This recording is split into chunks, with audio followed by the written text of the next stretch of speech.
Bonjour à tous et bienvenue pour notre grand récapitulatif de l'actualité footballistique.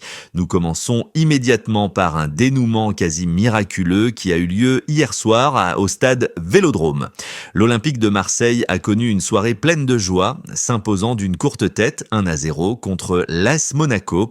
La victoire est signée par l'inévitable Mason Greenwood. Pour l'OM, ce sont 3 points vitaux après une petite série de contre-performances en championnat, concluant une semaine faste après leur succès arraché sur la belle pelouse de l'Union Saint-Gilloise. Le vent semble tourner en faveur des Phocéens. Cependant, le dénouement a été fortement teinté de polémique, car les décisions arbitrales ont une fois de plus penché du côté marseillais. Les Monégasques ont vu 2 buts annulés. Le premier était clairement hors-jeu, mais le second, impliquant Folarin Balogun, était plus sujet à discussion. L'arbitre a jugé qu'il y avait action de jeu, un choix qui a provoqué la fureur du côté monégasque, notamment celle de Lamine Camara, qui s'est dit perplexe face aux images. La pilule est d'autant plus difficile à avaler que l'OM a trouvé le chemin des filets juste après ce second refus. C'est le 11e but en Ligue 1 de Greenwood, son 3e de la semaine. L'Anglais, incontournable, a étalé sa justesse technique.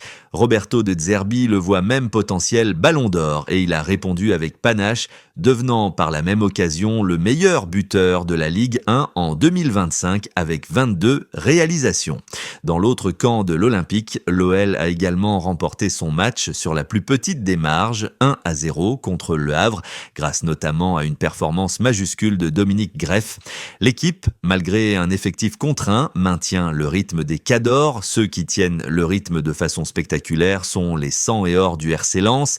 Ils ont vaincu l'OGC Nice 2-0 grâce à un doublé d'Hudson-Edouard. Ce succès leur assure le titre de champion d'automne. Le latéral Mathieu Hudol a d'ailleurs exprimé sa satisfaction, reconnaissant que ce n'était pas leur meilleure prestation, mais que l'efficacité était au rendez-vous. Leur objectif est désormais de conserver cette position de leader le plus longtemps possible.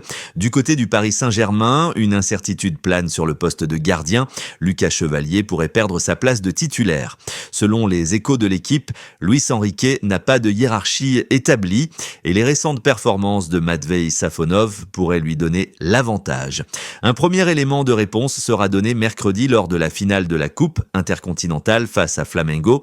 En Espagne, le Real Madrid a pu pousser un soupir de soulagement. Les Madrilènes ont bataillé pour s'imposer 2-1 sur le terrain d'Alaves avec des réalisations de Kylian Mbappé de retour dans le 11 de départ et de Rodrigo.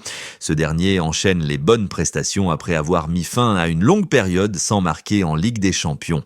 Le journal Marca a salué la performance des 2 Brésiliens, Rodrigo et Vinicius, qui ont été déterminants. Cette victoire étriquée permet à Xabi Alonso de gagner un peu de répit. À Barcelone, si l'équipe gagne sur le terrain, les coulisses sont agitées. Marc-André ter Stegen, qui vit une saison mitigée entre les blessures et un rôle de remplaçant, pourrait retrouver du temps de jeu en Coupe d'Espagne, mais son avenir est au centre des discussions. L'Allemand doit jouer pour être titulaire en sélection, mais selon Sport, il n'envisagerait pas de départ cet hiver. Traversons la Manche pour l'Angleterre. Manchester City a fêté Noël avant l'heure avec une victoire convaincante, 3-0 chez Crystal Palace. Erling Haaland s'offre un nouveau doublé et Phil Foden confirme sa forme resplendissante. L'équipe de Pep Guardiola est au sommet de son art et le Français Ryan Cherki est cité comme une future arme fatale par la presse locale. L'Angleterre a également vibré au rythme d'un derby électrique entre Sunderland et Newcastle, le premier depuis 2016. Sunderland l'a emporté 1-0. De son côté, Aston Villa a gagné 3-2 chez West Ham grâce à un doublé de Morgan Rogers, maintenant le contact avec les leaders City et Arsenal.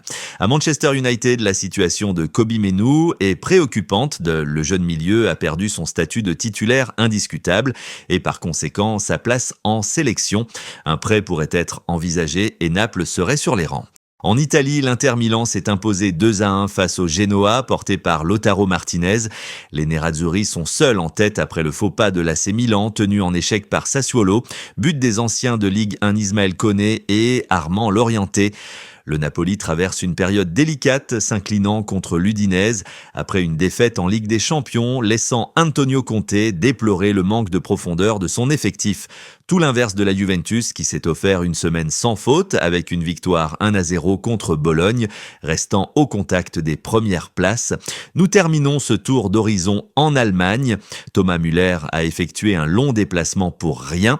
L'ancienne gloire du Bayern Munich, désormais au Canada, était dans les tribunes de l'Allianz Arena pour voir son ancienne équipe arracher un match nul 2-2 contre Mayence. Harry Kane a égalisé sur penalty à la 87e minute. Le Bayern reste évidemment leader de la Bundesliga. Le Borussia Dortmund, quant à lui, a manqué l'occasion de réduire l'écart en faisant match nul à Fribourg. Un résultat compliqué par le carton rouge reçu par Job Bellingham. Enfin, un mot sur André-Pierre Gignac. L'icône des Tigres a connu une soirée difficile au Mexique, son club s'inclinant en finale du tournoi d'ouverture. Pire, l'ancien buteur marseillais a été agressé par un supporter qui l'a frappé avec un fanion au moment de sa sortie. Une scène choquante qui a fait grand bruit de l'autre côté de l'Atlantique, obligeant Gignac à se plaindre auprès des officiels. C'est ainsi que s'achève notre revue de presse. Merci de nous avoir suivis.